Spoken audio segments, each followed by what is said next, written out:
บมงค่ะ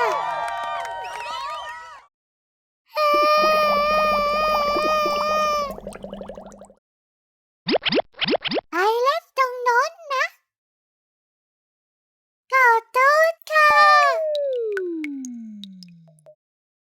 ขอบคุณค่ะเอาที่สบายใจเลยค่ะโอเคโอเคทำอะไรอยู่หรอ